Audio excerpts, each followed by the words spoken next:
last until like turn 3. Right. But So I mean, it's still very efficient, and it's very efficient. sometimes you will get value out of that +1/+0. I think you very Um, likely get value out of the +1/+0, in fact, because yeah, there yeah. I mean, it there depends are on how enough. savvy. It depends on how savvy your opponent is, and Right. a lot I of mean, things. But a lot like the point is like enough of the time you have like 2 power creatures and they have 3 toughness blockers where mhm, you're going to be attacking in, and then this is going to make that right, actually do something. yeah. Now, Um, it. I think it's worth remembering that the odds that you get value out of the +1/+0 are not super high because the most it's going to do for you is allow you to trade up. It's not going to allow your creature to um it's not going to allow your creature to survive combat, and frankly you don't even want it to, no, like because it basically lets the your creature creature's going to die survive. and you get a 3/2 Right. back. So basically lets your creature survive combat by turning it into a 3/2. Right. Sort of. Yeah, yeah.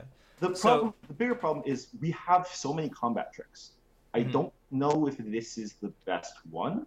This is Um, not good as a combat trick, no. right. And It's more of a way to develop your board in a cheap way while interacting so um a so little bit. if you want to, I mean, I think you can think of this almost like a kind of enchantment that turns into a 3/2, right? Because you turns your two ones into a 3/2, and then Temporarily. Oh, I see what you're saying. Yeah. turns your 2/1 to a 3/2, and Yeah. that makes me significantly less happy about it, thinking about it that way, because like 1 mana that's plus Yeah. one plus one is like but the fact that it's probably going to be trading with something is Right. probably good. Yeah, Motor Grinder has it exact here. It's a tempo play. That's probably the best way to think about it. Like, it's a cheap way to get a 3/2 body onto the field when creatures are dying and going to the graveyard. Yeah, that's true. It's good against That's both. the best way to think about it. Yeah, Um, yeah, it is a very cheap way also to get an instant to the yard. So if you care about Delirium, that's also kind of nice. right. I agree with Or that. if you care about instant sorceries, it's also kind of nice. I think that these kinds of cards are going to be key to making the Spells Matter deck work. I mean, Um, Spells Matter Dex doesn't really like this effect that much. Actually, I think it does because it Does it? wants instant sorceries that make creatures, and True, but because this. that's the critical problem with those decks. That's like the crux of the of why it's hard to make like blue red spells matters decks work in limited is because you need some amount of creatures to hold the ground, but you Uh-huh. also need a certain amount of instant sorceries to get value from the creatures that you are playing or the spells you are playing, like Rise from the Tides. Right, that's true. Um, so like this kind of effect is exactly what they want, as long as you do have some creatures to play, and it's just a way to develop your board without having a creature in your deck I for those agree with that. decks. That makes sense. Um, so So I'm not saying that those decks would play four of these, no, though I wouldn't be too surprised if they would. I don't know yet, but yeah, I'd it's be pretty surprised. I think if this card were, just like a straight up everyone's going to play this card. So I don't think it's a C. yeah. I think it's probably I lower th- than that. I think Probably. it's no. I think you're probably going to get a 3/2 for 1 mana with this card, Um, right? probably. Probably.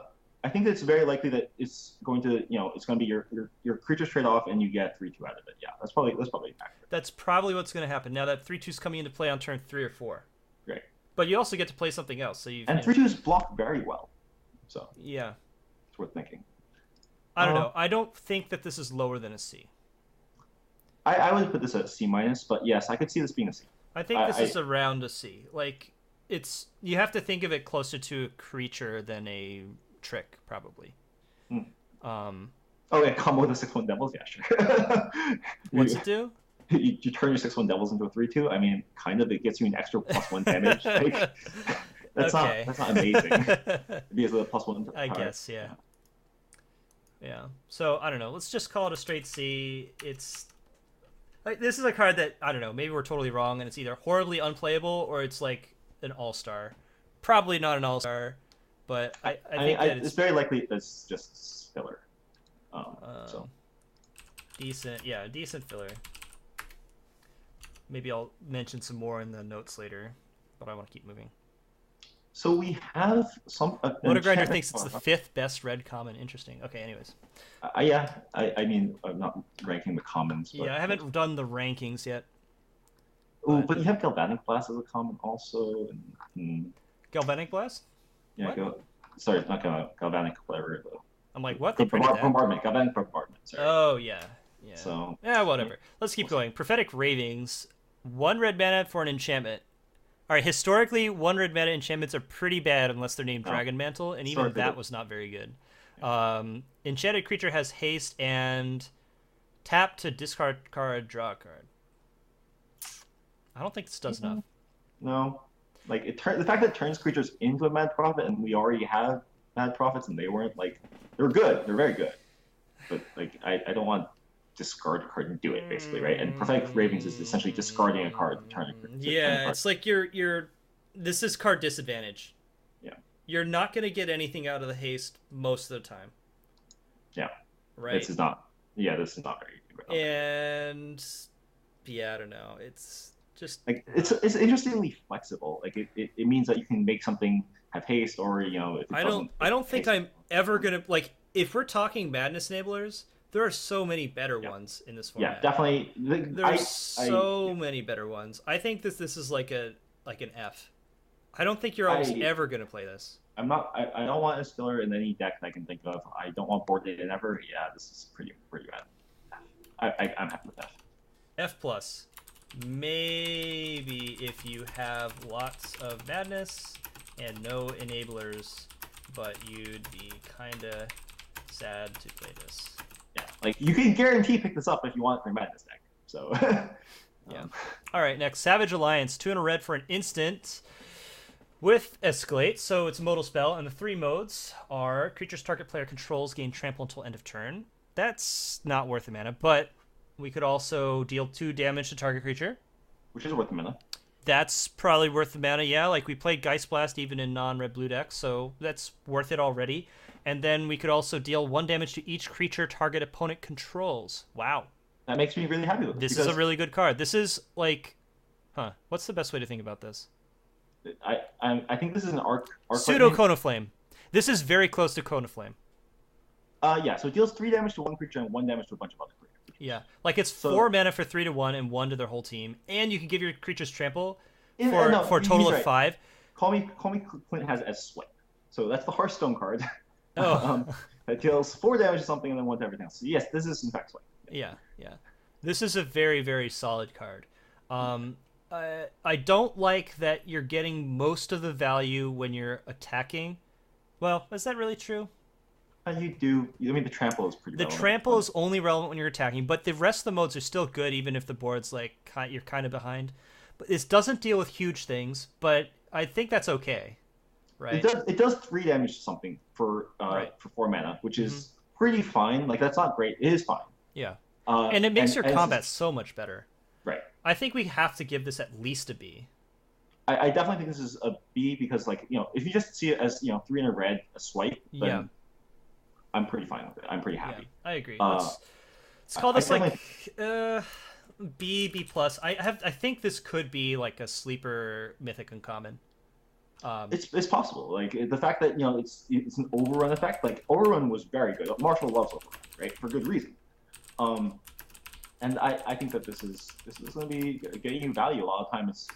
The one thing is that it's not like Cone of Flame, where Cone of Flame was essentially the 1 damage the part that wasn't relevant. It was 3 damage and 2 damage that was relevant. Mm-hmm. Here you only get 1 3 damage effect. There's no 2 damage effect. It's true. Like, that's the biggest difference. But I mean, on average, this is probably dealing more damage than Cone of Flame, which that's a lot of damage. The fact that the fact this is an overrun is going to be pretty relevant, especially if they don't have a lot of. Well, in a red deck too. In a red deck where they don't have like 1 toughness the 1 toughness thing might not come up that much, but you kill something and then their blockers are just that much less relevant. If you're attacking, this basically says your opponent loses X plus 2 life. If you're paying 5, your opponent loses X plus 2 life, where X is the number of creatures they control.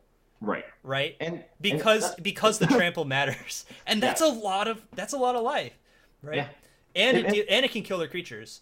Not just that, but it makes it really hard for them to block.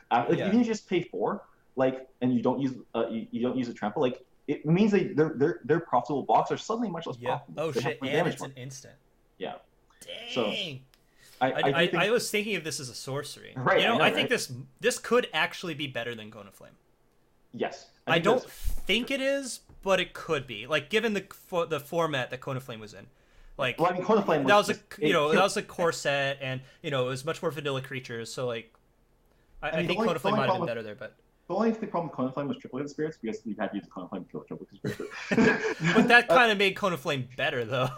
Yeah, right. This would be better in that format than Coin of Flame. That's the funny thing. Right. So this is and the worst case scenario is it's Geist Blast without flashback. Like, what the fuck? This card is so good. You know what? Let's give this a B plus A or A minus. I think this is in that range. You're probably first picking this. Yeah, I'm definitely pretty happy with this card. I definitely would not be. This card's really good. Thanks for the follows, by the way. I haven't been keeping up on the follows, but Matt Betts 123, Hexillion 83. Why does everyone have numbers in their name? Doug 5269 and Greg 1018. Thank you for the follows. I mean, not all of us, have insanely long names that you just get for free, right? Yeah. A lot of people, they're not like dicks, where they can just. This is. I think, honestly, this compares favorably to Cone of Flame, which is scary as fuck, because that card was absurd.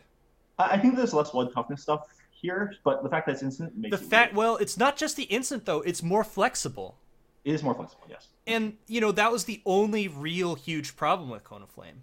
Right, the fact you had to cast it on 5. Yeah, and the other big difference is you could ping their face with Cone of Flame. All right, so, but this effectively does the same thing. Yeah, trample effect. Right. I don't know. I like this card. This card seems really, really good. I'm not comfortable saying that it's straight up an A, but I'm pretty happy with B plus, A minus. Yep. All right, next, Shreds of Sanity. 2 and a red for a sorcery. Return up to 1 target instant card and up to 1 target sorcery card from your graveyard to your hand, then discard a card. Exile this. So you can't make an infinite loop of these, which makes me so sad. Why did they have to include the exile clause? Come on. They started discovering that letting people just get stuff back forever was a problem. I don't know. But how would you abuse that in limited? You could only abuse that in constructed. Was this like too good in storm or something? I mean, it doesn't look like it for 3 mana. But I don't think so either. Especially because you have to discard cards. Wizards is just party poopers on this card. Ugh, anyways, it's not even. This is definitely a build around. Like, there's no other grade for it. It's a build around. I don't even know what you're building around. It's in the Spells Matter deck, right? It's in the Spells Matter deck, but the fact that you discard a card makes me. Well, sometimes that's good. Sometimes it is good. Yeah, I don't know how this belongs in the same deck as Make Mischief, probably. So I don't know. Like, let's give this a build around D+. I don't know. This is a hard card to rate. All the build around cards are. Yeah. Don't play this unless you are in Spells Matter. All right, let's move on. Yep. Smoldering Werewolf. So you might have to hunt this one down because it's in the flip. Yep. So 2 and a red, two mana and then 2 red. Yep. It's a 3/2, and when it enters the battlefield, it deals 1 damage to each of up to 2 target creatures. If that's all it said, would you play this? I think so. I mean, I think so too. 3/2? Yeah, I think so too. Now it's not going to deal 2 damage to 1 creature, but it can ping spirits out of the air. Like, this is a great 2-for-1 against that stupid white common that makes 2 spirits and gains 2 life. Not only does it ping spirits, but it also helps out if you cast this after combat. Right. Yep. That's probably the most common use of it. You attack the 2/2 into a 2/3 or a 3/3, and then you play this post combat. Yep. Sure. Yep. Especially because I feel like there are a lot of 3 toughness blockers. Like, there are a couple O3s floating around. Mm-hmm. They might just bounce it, and then the bounce doesn't work. Yep. So I think that is going to be very common. So if that was all it said, I think I'd play it. I'm not sure it'd always make the cut though. I could probably actually would make the cut half the time. I think it'd be solid filler. It would be filler, but let's see what it says on the flip. Transform it for 6 mana. So this is a pretty heavy mana sink. And it turns into a 6/4, which when it attacks, it deals 2 damage to target creature or player. That's very strong. So 6/4 plus the 2 damage means it's not going to be trading. Like, it's not going to lose in combat when it's attacking to anything smaller than a 9/9, or I guess a 6/9 or a 4/9, whatever. Yeah. They have to have a lot of toughness. It can't get through Tree of Perdition, No. but it does deal 2 damage to your opponent's face. Right. Yeah, I don't know. Like, this card seems strong. It's probably in the low B range. Like, 6 mana is a lot, but I think that in red-green especially, which seems to have access to a lot of mana, this will be strong. I think that's fine, even if you don't transform it. So Right. I'm pretty happy with this. Here's a question: do effects like these make Vessel of Volatility any more playable? No. I mean, Well, I thought I'd ask. the thing is,